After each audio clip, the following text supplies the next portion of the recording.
아멘. 인생을 살다 보면 인정하기 싫은 문제를 만날 때가 있습니다. 왜 인정하기 싫으냐면 그것을 인정하는 순간 내가 너무 힘들어지기 때문입니다. 그래서 우리가 할 수 있는 한 이제 선의적으로 생각을 하려고 합니다. 오늘 다윗에게 인정하기 싫은 문제가 바로 사울이었습니다. 다윗도 처음에는 믿을 수가 없었습니다. 이제 믿지 않으려고 했어요. 계속 이제 선의적으로 생각을 했다는 것이죠. 설마 장인인데 나를 죽이겠어? 내가 잘못한 게 없는데 죽이겠어? 내가 그렇게 충성을 했는데 죽이겠어? 이제 그렇게 생각을 했다는 것이에요. 그런데 그렇게 자꾸 자기에게 유리한 해석만 하다 보면 함정에 빠질 가능성이 크다는 것을 깨닫게 되는 거죠.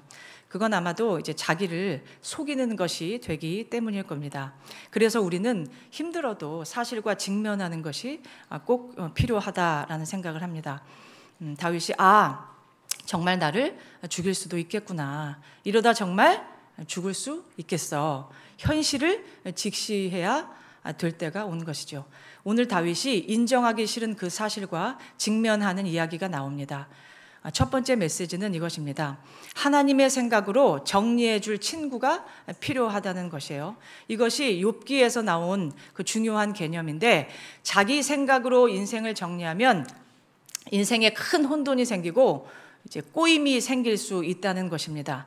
내 생각으로 내 인생을 정리하면은 안 된다는 것이에요. 믿는 사람들은 하나님의 생각으로 내 인생을 정리해야 되고, 특별히 하나님의 말씀으로 정리를 해야 인생이 해석되고 풀린다는 것이 이제 핵심입니다.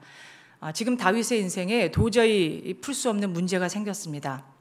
이 문제를 어떻게 풀어야 되지? 다윗은 친구 요나단과 이 문제를 풀기로 마음 먹었습니다. 친구란 첫 번째로 자기를 받아주는 게 친구입니다. 영접해 주는 게 친구예요. 예수님 영접하듯이 나를 영접해 줘야 진짜 친구라는 거예요. 그런데 여기서 중요한 것은 나를 받아주기만 하면 안 되고 이제 거기에 믿음이 있어야 된다는 겁니다. 나를 받아주고 하나님의 생각으로 정리해 줄 수 있는 친구여야 한다는 것이에요. 위기 속에서 지금 다윗이 상담할 친구를 찾았습니다. 그게 바로 요나단이라는 거예요. 이때 사람들은 미갈이 더 낫지 않아? 미갈을 찾아갔어야지. 자기를 사랑하는 아내잖아요. 나를 사랑하는 아내니까 미갈을 찾아가는 게 더 낫지 않겠어? 이렇게 생각할 수가 있습니다. 물론 맞습니다. 아내니까 그렇죠. 그런데 미갈에게는 그 결정적인 문제가 있었습니다. 뭐죠? 그녀에게는 믿음이 없었어요. 하나님의 관점을 가진 여자가 아니었어요.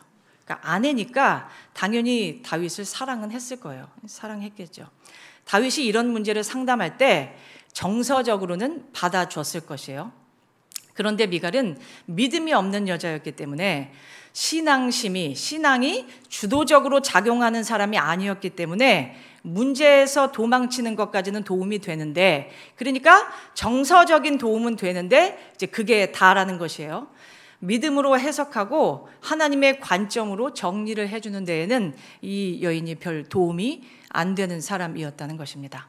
그래서 우리도 진짜 친구, 진짜 나에게 도움을 주는 친구는 이제 친하다고 다 되는 게 아니라 믿음이 있어야 된다는 것입니다. 그래서 다윗이 선택한 친구가 바로 오늘 요나단이었다는 것이에요.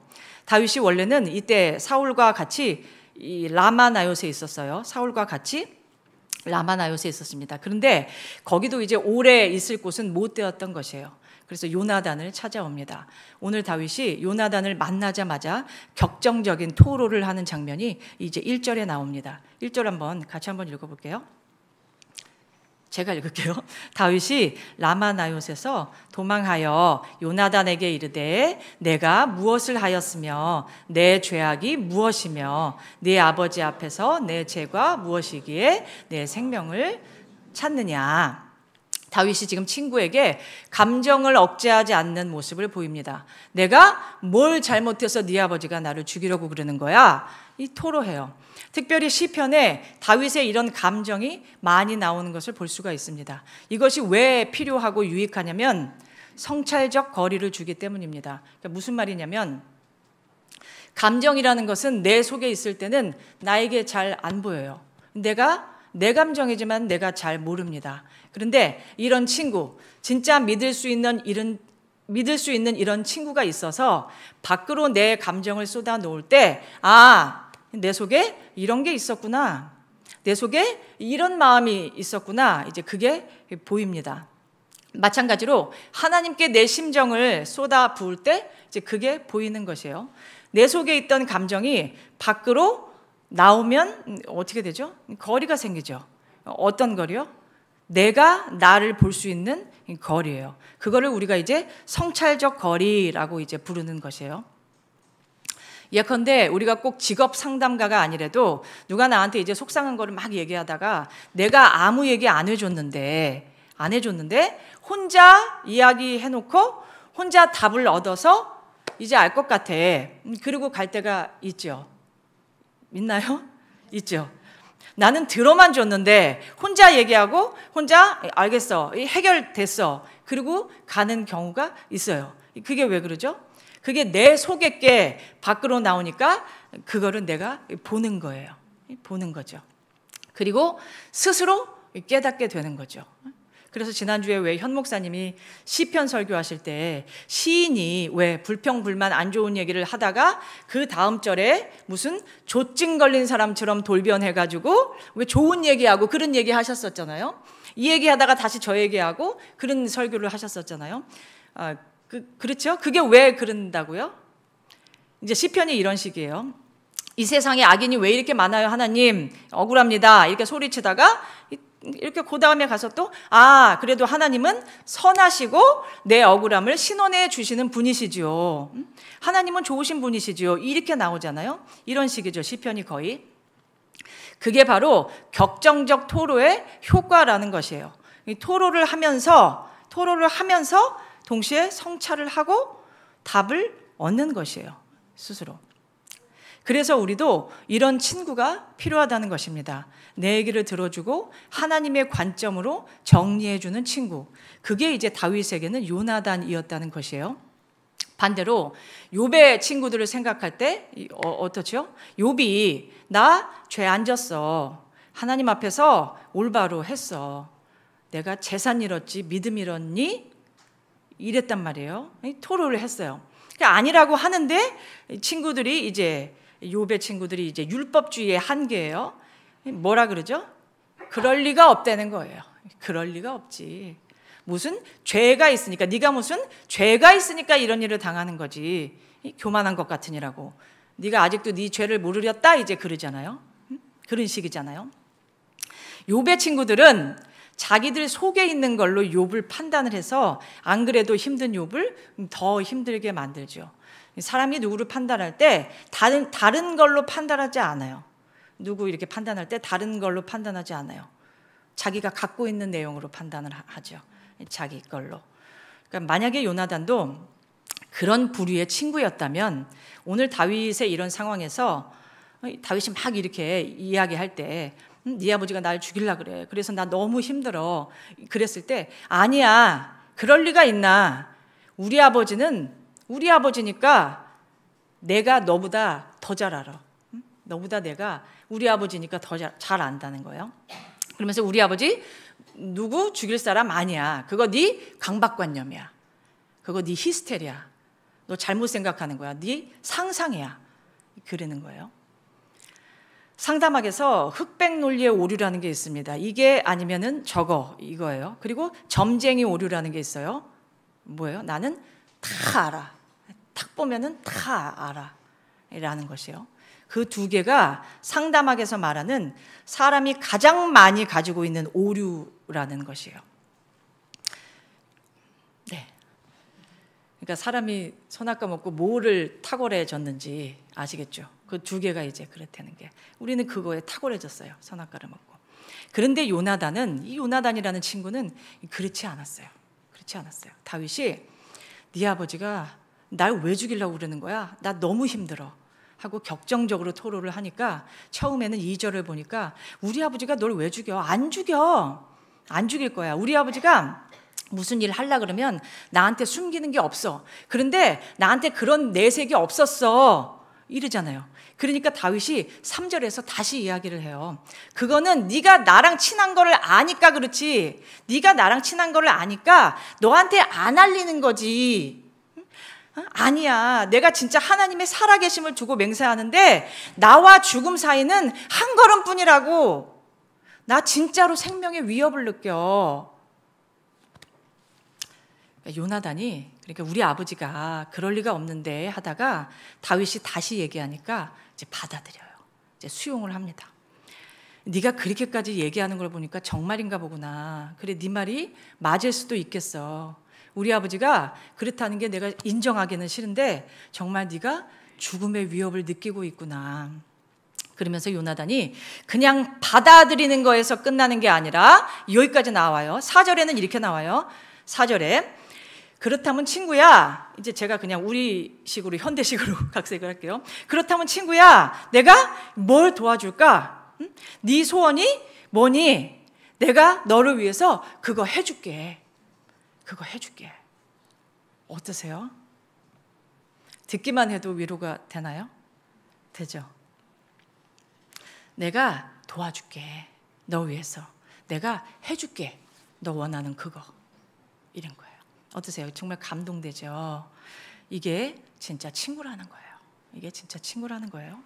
여러분은 이런 친구가 있으신가요? 요나단은 욥의 친구들하고는 차원이 다른 친구였어요. 그래서 5절부터 8절까지는요, 이제 다윗이 해준다고 했으니까, 소원해준다 하니까, 이렇게 해달라 하는 이제 제안이 나와요. 5절에서 8절까지. 이제 길어서 우리가 읽지는 않았는데요. 간단하게 얘기하면은 이거예요. 얼마 안 있어서 다음 달 이제 1일 초하루가 되는데, 그때 우리 형님이 가정예배 드린다고 다들 베들레헴으로 모여라 하고 나를 부른다. 그래서 월초가 되면 이제 왕궁에서 신하들이랑 다 같이 먹는 이래 식사 자리가 있나 봐요. 그래서 왕궁에 신하들이랑 이제 다 같이 모여서 밥 먹는 자리 있잖아. 그 자리에 내가 안 보이면 네 아버지가 분명히 나를 찾을 거야. 그때 다윗이 왜 안 보이냐? 다윗 어디 갔냐? 이렇게 물어보면 네가 네, 베들레헴 갔습니다. 가족들이랑 제사 드린다고 해가지고 제가 보냈습니다. 라고 말해라. 그때 사울이 그래? 그리고 평안하면 나를 죽일 의도가 없는 거고, 그러니까 내가 다시 돌아올게. 다시 돌아오마. 그런데 뭐? 죽여버리려고 그랬는데 어디를 보냈다고? 이렇게 화를 내면 나를 죽일 게 확실하니까 나는 안 돌아올 거야. 나는 도망갈 거야. 그거 너 도와줄래? 사울 왕 마음 확인하는 거 그거 너 도와줄 수 있어? 이제 그거예요. 요나단이 당연히 알았다, 해준다, 이제 그래요. 그래서 요나단이 아버지 마음을 확인하고 속이 상해서 괴로워해요. 괴로워하고 다윗을 위해서 금식하면서 지혜로운 방법으로, 이게 제가 이제 길까봐 너무 이렇게 다 줄였어요. 지혜로운 방법으로 다윗에게 알려줘요. 알려주고 둘이 이제 신호를 짜요. 어떻게 하면은 내가 화살을 짧게 쏘면은 오라는 뜻이야. 안 죽일 거니까. 내가 화살을 멀리 쏘면은 아버지 너 죽일 거니까 멀리 가라는 뜻이야. 근데 그때 꼬마애는 거짓말을 못하니까 꼬마애를 데리고 가가지고 이제 그 장면은 활을 멀리 쏘죠. 그러면서 아이한테 하는 말이지만 사실은 들에 숨어 있는 다윗한테 하는 말이에요. 더 가. 엄청 도망가 그러는 거죠. 이제 신호를 이제 짜가지고 그래요. 이제 그래요.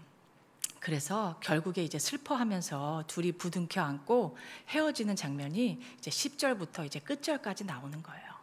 다윗이 인생의 위기 때 찾아간 이 친구 요나단이 다윗에게 어떻게 했는지가 오늘 이제 첫 번째 메시지입니다. 이걸 이제 잘 기억해 두셨다가 결론에서 제가 다시 이 이야기를 할게요. 두 번째 메시지는 이겁니다. 두 번째 메시지 역시 요나단에게서 찾으려고 하는데요. 다윗과 요나단의 이야기이지만 오늘의 포커스는 다윗이 아니라 요나단에 있어요.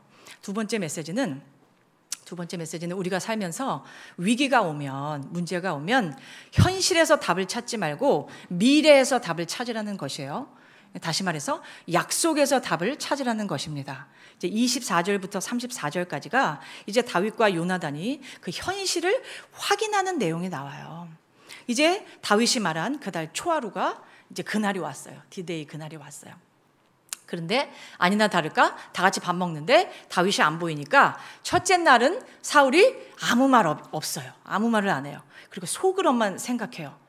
같이 식사를 못할 개인적인 사유가 있나 보다. 여기서는 이제 종교적인 이유가 있다라고 이제 부정한가 보다. 종교적인 이유 이제 그렇게 생각해요, 사울이. 그래서 사울도 상당히 용의주도한 사람이니까 첫째 날은 이제 관망이에요, 관망. 그런데 둘째 날도 다윗의 자리가 비어 있으니까 역시나 이제 아들한테 이제 물어봐요. 이새의 아들 어디 갔냐? 오늘 식사 자리에 왜 없느냐? 하고 이제 물어봐요. 그러니까 요나단이 다윗이 하라는 대로 이제 답을 해요. 베들레헴 가야 된다고 간청하기에 제가 가라 그랬습니다. 가라 그랬어요. 가정 예배 드린다길래 보내줬어요. 이렇게 얘기했어요. 그런데 이 말을 듣고 사울 왕의 이제 본심이 다 드러나는 것이에요. 다. 화가 얼마나 났는지 요나단을 낳은 엄마까지 저주하면서 이제 그런 말을 해요. 그게 이제 30절, 31절이에요. 30절, 31절 한번 읽어볼까요? 여기에는 없는데요. 한번 읽어볼게요. 성경에서. 이렇게 화가 나가지고 이렇게 얘기해요. 제가 읽을게요. 못 찾으시면. 읽어볼게요. 이 폐역무도한 계집의 소생아, 네가 이새의 아들을 택한 것이 내 수치와 내 어미의 벌거벗은 수치됨을 내가 어찌 알지 못하랴. 이새의 아들이 땅에 사는 동안은 너와 네 나라가 든든히 서지 못하리라. 그런즉 이제 사람을 보내어 그를 내게로 끌어오라. 그는 죽어야 할 자니라. 딱 이렇게 나오는 거예요. 그러니까 요나단이 그가 죽을 일 한 게 뭐가 있습니까? 그가 죽을 짓 한 게 뭘 잘못했습니까? 이제 하고 대변을 하니까 사울이 뭐라고? 내가 저놈부터 죽여야지. 저놈부터 죽여야겠다 하고 이제 단창을 집어 던지잖아요. 집어 던져요. 아들한테. 그러니까 다윗을 대변했다가 요나단이 지금 자기도 죽을 뻔해요. 그러니 자기 아들도 죽일 질투심이니 다윗이야 말할 것도 없죠. 그러니까 사울 왕의 본심이 이제 다 드러났어요. 그러니까 요나단의 현실이 지금 너무 비극인 것이에요. 비극 그 자체였어요. 다른 사람도 아니고 아버지가 내가 가장 사랑하는 친구를 죽이려고 하다니, 우리 아버지 정말 심각하구나. 우리 아버지 정말 심각한 상태구나. 다윗이 정말 위험한 게 맞았구나. 내가 사랑하는 친구지만 우리는 헤어져야 되는구나. 요나단의 현실 역시 너무나 슬프고 아프고 막막했어요. 요나단이 다윗을 정말 사랑했어요. 정말. 우리 17절 같이 한번 읽어볼게요. 17절 시작.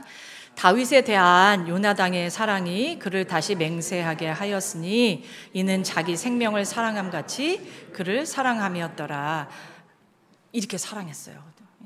생명을 사랑함 같이 사랑했어요. 이제 그런 친구와 지금 이별할 수밖에 없게 된 거예요.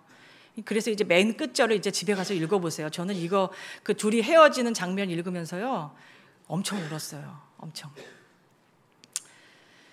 이런 현실이에요. 지금 요나단 역시 이런 현실인데, 그런데 요나단이 아버지는 지금 상태 심각하고 정말 왕인데, 우리가 하나님 있는 나라의 왕인데 이제 그래요. 그런데 요나단이 그런 현실을 비관하고 현실을 붙들지 않고 미래를 붙드는 장면이 나와요. 그게 이제 14절에서 16절이에요. 우리가 아까 같이 읽은 말씀이에요. 제가 읽을게요. 이제 둘이 약속하는 장면이에요.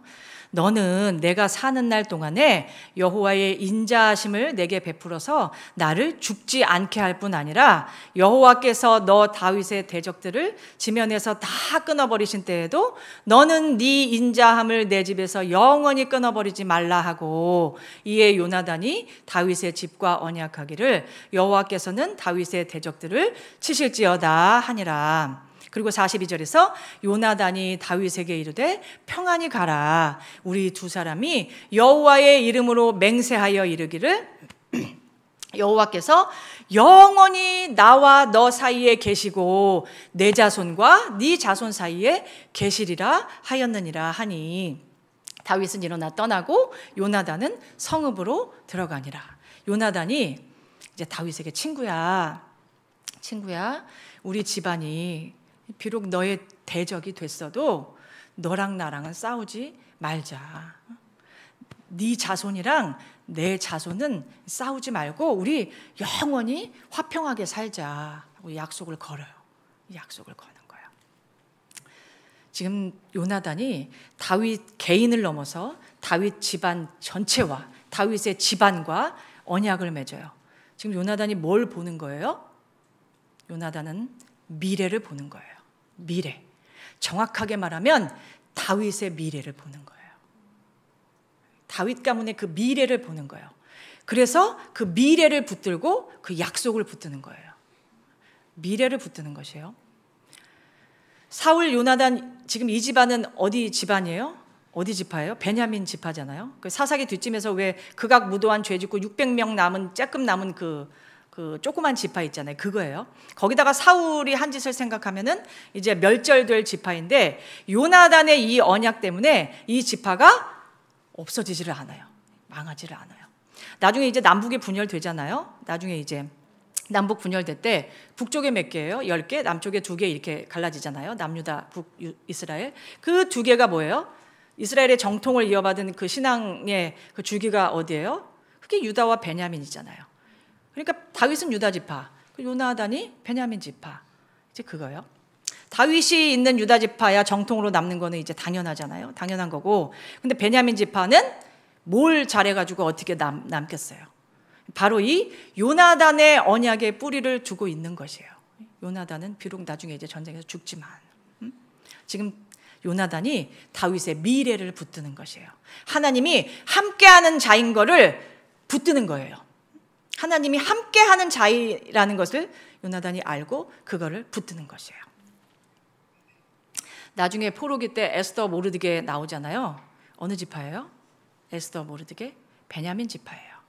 그러니까 뭐를 또 베냐민 지파의 그 이런 약속의 유효함이 이제 곳곳에 나와요. 한 주씩, 조금씩. 그러니까 뭐가 중요하다는 거예요? 약속이 중요하다는 것이에요. 약속이 중요하다. 그러므로 우리도 현실이 너무 힘들 때는 현실을 붙들지 말고 미래를 붙들어야 된다는 게 이제 메시지예요. 지금 힘들어도 현실하고 타협하지 말고 믿음으로 살아야 된다는 것이에요. 지금 우리 집이 별로 그냥 그래요. 돈도 별로 없고 별로 잘 나가는 것도 아니고 그래요. 세상적인 관점에서 별거 없어도 예수님을 잘 믿으라는 거예요. 예수님을 잘 믿어야 나중에 결론이 나요. 미래의 결론이 나요. 확실해요. 확실해요. 지금 잘 나가는데 신앙생활을 등한시하는 그 집안과 분명히 차이가 날 거예요. 분명히 차이가 날 거예요. 교회도 왜 다음 세대 하겠어요? 왜 그러죠? 미래를 붙든다는 뜻이잖아요. 그렇죠. 미래가 중요하다는 것이에요. 마지막 3번째 메시지는 이제 다윗에게서 찾아보려고 해요. 다윗의 대적이 지금 커요? 작아요? 다윗의 대적은요, 옛날에 골리앗도 그렇고 사이즈가 일반적인 사이즈가 아니에요. 대적의 사이즈가. 그러면 그걸 뭘 말해주나요? 당연히 우리는 성경을 다 아니까 큰 왕 되려나 보다. 하나님이 큰 왕 만드시려나 보자. 이 일이 알잖아요. 대적보다 더 큰 자, 하나님이 쓰시는 사람, 그런 사람 만들려나 보다 이렇게 생각이 들죠. 생각이 드는데 제가 작년에 하우학교 기말 그 테스트에 이 본문이었기 때문에 이 문제를 냈었어요. 문제를 내서 하나님이 다윗에게 이런 대적을 붙이신 이유가 뭔가요? 하고 이렇게 냈었어요. 그러면 10명의 아이들 중에 9명의 아이들이 똑같은 답을 썼어요. 고난을 통해서 좋은 사람 만들려고 그랬어요. 이렇게 썼어요. 다 맞는 말이죠. 맞아요, 물론. 그런데 한 친구가 출제자가 원하는 답을 썼어요. 출제자가 원하는 답. 그래가지고 다 굿인데 베리굿을 받았어요. 출제자가 원하는 답. 그 뭐냐면은 그 학생이 이렇게 썼어요. 하나님이 고난을 주신 이유는요, 하나님을 의지하게 만들려고 그랬다는 거예요. 하나님을 의지하게 하려고. 제가 그거 바라보고 한참 바라봤어요. 어떻게 이렇게 그렇게 조금 가르쳤는데 이렇게 많이 알까? 진짜 똑똑하구나. 그랬어요. 그러다 보니까 그러니까 고난이 사람을 어떻게 만든다, 그게 핵심이 아니고요. 고난은요, 하나님을 의지하게 만들어요. 그러다 보니까 좋은 사람이 되는 거예요. 의지하다 보니까. 다른 거 붙잡을 거 없어서 하나님만 의지하다 보니까 믿음 있는 사람이 되는 거예요. 사람은 본성적으로 다 주어지면 하나님 의지 안 해요. 원래 그래요. 우리 많으면 하나님 의지 안 해요. 그러니까 고난 없이는 하나님을 만날 수가 없어요.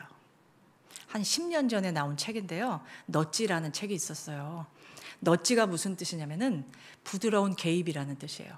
정확한 뜻은 옆에서 콕콕 찔러서 내가 원하는 일을 그 사람이 하게 만드는 거. 그거 읽으셨어요? 콕콕 찔러서 그 사람이 하게 내가 이렇게 간접적으로 부드럽게 개입하는 거. 부드러운 개입, 이제 그런 뜻이에요. 그러니까 왜 그래야 되냐면은 넛지 개념이 그래요. 사람은 합리적인 존재가 아니라는 거예요. 합리적인 존재가 아니라는 거예요. 확증 편향 유지가 있잖아요. 그거를 유지로 하려고 하기 때문에 변화를 싫어한다는 거예요. 강제로 뭐를 시키면은 안 한다는 거예요. 어떤 사람이 물에 빠져가지고 이제 한 사람이 들어가서 구했대요. 들어가서 구해가지고 이제 영웅이 됐대요. 근데 물에서 나오면서 이렇게 얘기했대요. 누가 밀었어? 누가 밀었어? 누가 나를 옆에서 밀었다는 거예요. 그러니까 옆에 있던 친구가 네가 우리 중에서 수영 제일 잘하잖아. 내가 그걸 아는데. 그러니까 네가 가서 구해와. 그리고 살짝 이제 밀었다는 거예요. 친구가 옆에서 밀었다는 거예요. 이제 그게 넛지예요. 하나님이 다윗을 사울 같은 왕, 실패한 왕 안 만들고 싶으신데 다윗한테 대놓고 다윗이 아무리 훌륭하지만 좋은 사람이지만 대놓고 너 광야로 가라 그러면은 다윗이 나는 광야 다 알아요. 다 겪어봤어요. 다 겪어봐서 굳이 안 해봐도 알아요. 이런다는 거예요. 그러니까 넛지 개념으로 설명하자면 그래요. 그래서 왕에게 미움받게 하고 다윗이 잘못한 게 뭐가 있겠어요. 충성한 것만 있지. 근데 그냥 그런 다윗을 잘해도 믿고 못해도 믿고 이래도 믿고 저래도 믿고 이제 미워해는 거예요. 사울이 그래갖고. 그러니까 하나님이 그게 뭐라고요? 하나님이 다윗을 그런 환경에 놓는다는 거예요. 환경을 살짝 밀어넣는 거예요. 콕콕 찔러서. 그래서 여러분들 중에 나는 왜 고난 사이즈가 남들하고 다르지? 그러면은 나를 쓰시려나 보다.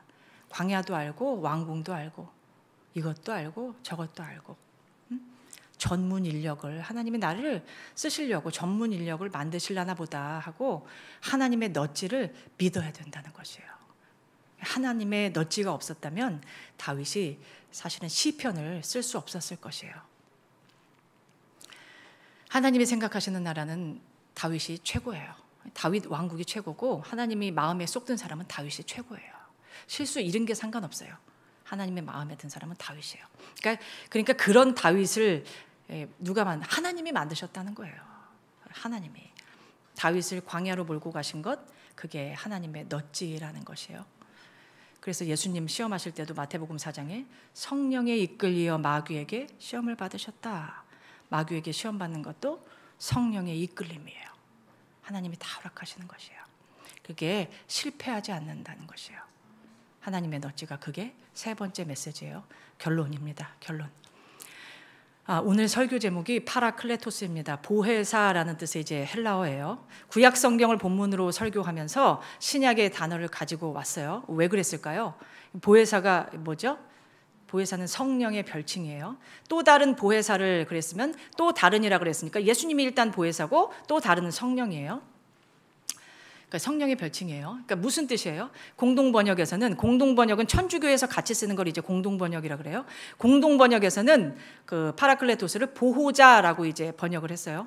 라틴어 성경에서는 아보카투스 변호사라고 번역을 했어요. 영어 성경에서는 여러 가지 버전이 있으니까 컴포터, 위로자, 카운슬러, 상담자, 헬퍼, 돕는 자, 또 뭐라고 번역했을까요? 친구라고 번역했어요.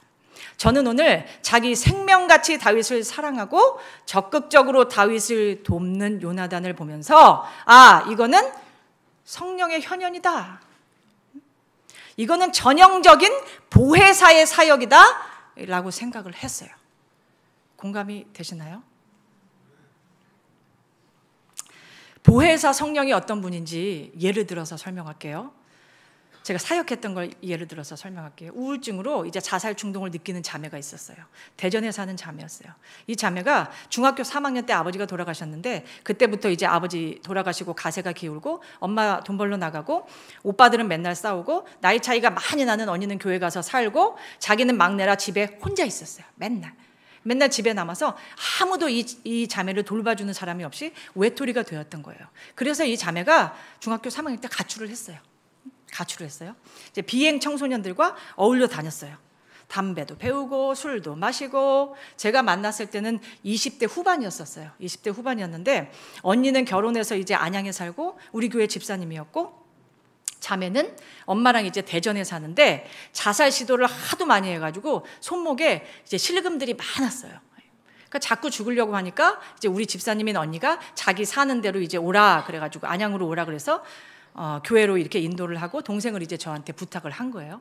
그래서 케어를 하는데 제가 이제 매일 교회 오라 그래가지고 같이 성경 읽고 찬송하고 기도 훈련시키고 뭐 교리책 가지고 공부시키고 이제 그랬어요. 그러니까 점점 좋아졌어요. 그런데 어느 날 그러는 거예요. 전도사님, 낮에는 교회에서 전도사님하고 이렇게 성경도 보고 공부도 하고 교리 공부도 하고 찬송도 하고 이러니까 우울한 마음이 안 드는데 저녁에 집에 혼자 있으면 그 마음이 찾아온다는 거예요. 이제 밤만 되면 무섭다는 것이에요. 옛날에 아버지 돌아가셨던 거 사실 그 집은 그 오빠들이 싸우는데 그냥 일반적으로 싸우는 집이 아니었대요. 얘기하지 않겠어요. 오빠들이 싸웠던 거 자기가 비행 청소년들과 어울려 다니면서 낮에는 집에서 잔대요. 그리고 밤에 이제 일어나가지고 그때부터 활동을 시작하는 거예요. 낮에는 자요. 그리고서 이제 동네에 교회마다 불을 지르고 다녔대요. 자기가 불을 지르고 다녔대요. 그러니까 그리고 이제 뭐 남자 아이들하고도 어울려 다녔죠. 당연히 가출한 애들이 하는 거를 다 했죠. 해봤어요. 그러니까 그 생각이 낮에는 안 나는데 이제 밤 되면 이제 오는 거예요. 밤 그래서 죽고 싶다는 거예요. 죽고 싶은 사람은 왜 죽고 싶어요? 사는 게 힘들면 죽고 싶은 거예요. 행복하면 그런 생각이 안 들죠. 그리고 이제 이 자매가 이제 예수 믿고 이제 신앙생활 시작하니까 자꾸 이제 그런 생각과 동시에 얘기를 한다는 거예요. 누가? 네가 불 지른 교회가 몇 개냐? 근데 네가 무슨 교회를 다니냐? 네가 무슨 하나님을 믿냐? 네가 한 짓이 있는데 이제 그런다는 거예요. 그래 너무 힘들다는 거예요. 그 얘기를 들으면서 저는 이런 생각을 했어요. 어떤 생각을 했냐면 내가 가정에 있는 사람인데 24시간 같이 있어줄 수가 없는데 어떡하지? 불쌍하고 안타까운데 어떻게 하면 좋을까? 저런 생각 좀 안 하게 하고 싶은데 어떻게 하면 될까? 그러면서 제가 그런 생각을 해요. 어떤 생각? 할 수만 있다면 저 머릿속에 들어가고 싶다. 자매 머릿속에 들어가서 그런 생각이 들 때마다 그런 생각을 안 하게 하고 싶다. 그런 생각 들 때 아니야. 하나님은 네가 회개하고 돌아왔을 때 그때 이미 너를 용서하셨어. 그리고 그리스도 예수 안에서 너를 받아주셨어. 그리고 계속해서 너를 성장시키는 길, 좋게 되는 길로 인도하고 계셔. 너는 지금 계속 좋아지고 있어. 하나님은 네가 그러고 다녔을 때나 지금이나 앞으로나 영원히 너를 사랑해. 그러니까 하나님이지. 그런 얘기를 해주고 싶다. 어디서요? 그 속에 들어가서. 그리고 오늘 낮에 읽은 에베소서 2장 5절의 말씀, 긍휼이 풍성하신 하나님이 우리를 사랑하신 그 큰 사랑을 인하여 허물로 죽은 우리를 그리스도와 함께 살리셨고 너희는 은혜로 구원을 받은 것이라. 이 말씀 오늘 낮에 읽었는데 자매가 그게 믿어지게 하고 싶다. 오늘 읽은 말씀이 생각나고 믿어지게 하고 싶다. 어디서요? 그 사람 속에 들어가서. 그런 생각을 해요. 그러면 여기에서 사역자는 나는 육신을 가지고 있어서 못해주는 그 일을 충분히 해줄 수 있는 분이 계시니 그분이 바로 보혜사 성령이라는 것이에요. 저는 육신의 한계가 있어서 못해주는 그 일을 무소부재하신 성령님이 그 사람 속에서 해주신다는 것이에요. 보혜사 성령이 그런 일을 해주시는 분이라는 것을 제가 믿고 기도하는 것이에요. 믿고 기도해요. 하나님 도와주세요. 사람 보기에도 불쌍한데 하나님 보시기에는 더 하시겠죠. 저는 하나님이 살아계셔서 활동하시는 분이신데 거기에다가 자비롭기까지 한 분이라는 것을 저는 믿어요. 저는 하나님이 그런 분이시는 신이라는 것을 저는 믿어요. 아직 믿음이 연약하니까 저 자매 좀 도와주세요. 제가 이렇게 기도를 하지 않겠어요? 그 자매를 이제 돌보면서 외우라고 숙제 내줬던 게 요새 화요 여성기도회에서 하는 이제 하이델베르크 그거예요. 요리. 교리책을 보시면 그 교리를 도출해낸 성경 관련 구절이 쫙 나오잖아요. 교리 하나가 나오기 위해서 관련 구절을. 그거를 제가 통째로 외우게 했어요. 왜요? 말씀을 많이 외우고 있어야 유사시에 그 속에서 성령이 외웠던 그 말씀을 생각나게 하실 테니까요. 다른 생각 말고 그 일천한 지식, 그래 하나님이 너 사랑해, 그거 가지고는 또 어떻게 해요? 한계가 있겠죠. 그거 말고 말씀을 많이 외우고 있으면은 더 이제 구체적이고 자세하고 더 사랑하고 더 깊은 하나님의 그 농밀한 사랑이 있는 그런 말씀 있잖아요. 그런 거를 외우고 있으면은 그 말씀이 성령께서 생각나게 하실 거 아니에요. 암송을 많이 하니까. 우울하신 분들 말씀 암송 추천합니다. 엊그제 어떤 집사님과 이야기를 나눴는데 저한테 물어보셨어요. 그게 될까요, 전도사님? 어떤 내용이에요? 그게 진짜 될까요? 현실적으로 볼 때 도저히 답이 안 나오는 상태로 보이니까 그분이 저한테 묻는 거예요. 진짜로 그게 되겠느냐고. 그래서 제가 이렇게 얘기했어요. 돼요. 돼요. 하나님은 신이에요. 사람이 아니에요. 됩니다. 그랬어요. 사람이 아무리 망가져도요, 하나님이 만드셨기 때문에 선한 거에는 반응을 하게 되어 있어요. 하나님이 그렇게 만들어 놓으셨어요, 사람이. 아무리 극악무도한 범죄자를 데려다 놔도 선하게 대해보세요. 선대해보세요. 그 사람이 반응을 하는지 안 하는지. 해요. 하나님이 선하시기 때문에 사람은 선한 거에 움직이게 되어 있어요. 그래서 자녀들에게도 속상하지만 선하게 하라는 거예요. 받아주라는 거예요. 이 세상이 아무리 어떻게 보여도 그거는 가짜예요. 진짜가 아니에요. 이 세상은 하나님이 만드셨기 때문에 새드 엔딩이 될 수가 없어요. 속는 거예요. 가짜예요. 하나님이 만드셨어요. 하나님은요, 어두움이 조금도 없다 그랬어요. 어두움이 조금도 없는 분이에요. 오늘 다윗을 자기 목숨처럼 사랑한 요나단을 보면서 아, 나는 왜 요나단 같은 이런 친구가 없지? 하실 필요가 없어요. 없어요. 왜요? 우리 중에 그런 친구 없는 사람은 여기에 단 한 사람도 없어요. 왜요? 보혜사 성령이 나보다 나를 더 사랑하는 요나단 같은 그런 친구이기 때문이에요. 왜 그런 찬송가 있죠? 이 세상의 친구들 나를 버려도 나를 사랑하느니 예수뿐일세. 예수 내 친구 날 버리지 않네. 온 천지는 변해도 나를 버리지 않네. 2절 안 할게요. 괴로운 일 당해도 낙심 말래요. 영원하신 주능력이요, 나를 붙든대요. 예수 내 친구 안 버린대요. 파라클레토스 보혜사 성령이 그런 친구라는 것, 내 옆에서 항상 나를 돕고 나를 견인하고 나를 좋게 이끄는, 무조건 나를 좋게 이끄는 분이에요.